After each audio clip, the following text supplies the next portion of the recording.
வணக்கம் மக்களே, இந்த வீடியோவில் என்ன பார்க்க போகிறோம்னா பிஎம் கிசான் திட்டத்தோட 19வது தவணை பெறாதவர்களுக்கு ஒரு குட் நியூஸ். 47 லட்சம் பேருக்கும் அது என்ன அப்படிங்கிறத பற்றி தான் இந்த வீடியோவில் பார்க்க போகிறோம். நம்ம சேனலுக்கு யாராவது புதுசாக வந்திருந்தீங்கன்னா மறக்காமல் நம்ம சேனலை சப்ஸ்கிரைப் பண்ணி பெல் ஐக்கானை கிளிக் பண்ணி வச்சுக்கோங்க. இந்த வீடியோவுக்கு ஒரே ஒரு லைக்கை மட்டும் கொடுத்துருங்க. வாங்க வீடியோக்குள்ளே போகலாம்.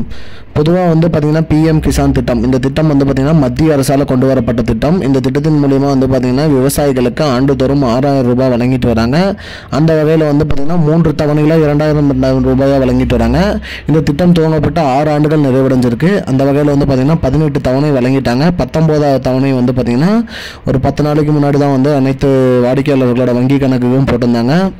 அந்த வகையில் நிறைய பேருக்கு இந்த பணம் வரல அப்படிங்கிற மாதிரி கோரிக்கை விடுத்திருந்தாங்க. இதில் பார்த்திங்கன்னா தமிழ்நாட்டு விவசாயிகளுக்கு தான் நிறைய பேருக்கு வரல அப்படிங்கிற மாதிரி எல்லாருமே கோரிக்கை விடுத்திருந்தாங்க.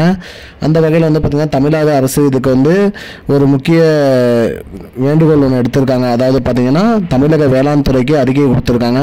அனைத்து விவசாயிகளோட அடையாள எண்ணையும் சீரமைக்கணுங்கிற மாதிரி சொல்லியிருக்காங்க. அது மட்டும் இல்லாமல் அவரோட ஆவணங்கள் என்னென்ன மிஸ் ஆயிருக்கு அப்படிங்கிறத பார்த்து அந்த விவசாயிகளுக்கு அது அந்த பயன்பெறுமாறு அது எல்லாமே செக் பண்ணி அப்டேட் பண்ணணுங்கிற மாதிரி சொல்லியிருக்காங்க. அதாவது பார்த்திங்கன்னா உங்களோட பிஎம் கிசான் எண்ணில் எதனால் உங்களுக்கு பணம் வரலங்கிறத கண்டுபிடிச்சி அதுக்கான ஆவணங்கள் அனைத்தையுமே சரிபார்க்கப்பட்டு அது மீண்டும் விண்ணப்பிக்கணும் அப்படிங்கிற மாதிரி சொல்லியிருக்காங்க. அடுத்த தவணை வரும்போது யாருக்குமே பார்த்திங்கன்னா இந்த தவணை மிஸ் ஆகக்கூடாது அப்படிங்கிற மாதிரி தமிழக அரசு சொல்லியிருக்காங்க. அந்த வகையில் பார்த்திங்கன்னா மாவட்ட கலெக்டர், தாசில்தார் போன்ற வேளாண் துறை அதிகாரிகள் அனைவருக்குமே பார்த்திங்கன்னா தமிழக அரசு இது ஒரு ஆர்டராக பாஸ் பண்ணியிருக்காங்க. அதனால் அனைத்து விவசாயிகளோட அடையாள எண்ணு சீர் செய்யப்பட்டது. 47 லட்சம் பேரில் 22 லட்சம் பேருக்கு அடையாள எண் வழங்கப்பட்டுள்ளது. இதுதான் மக்களே இப்போதைக்கு முக்கியமான பயனுள்ள தகவல். இது போன்ற பயனுள்ள தகவலை தெரிஞ்சுக்கொள்ள நம்முடைய சேனலை மறக்காமல் சப்ஸ்கிரைப் பண்ணி வச்சுக்கோங்க. இந்த வீடியோவை உங்கள் ஃப்ரெண்ட்ஸ் அனைவருக்குமே ஷேர் பண்ணிடுங்க.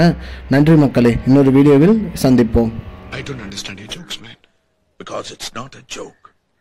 முன்ன பின்ன தெரியாத ஒரு பையனுக்காக subscribe விடுற அந்த மனசு இருக்க, அதான் கடவுள்.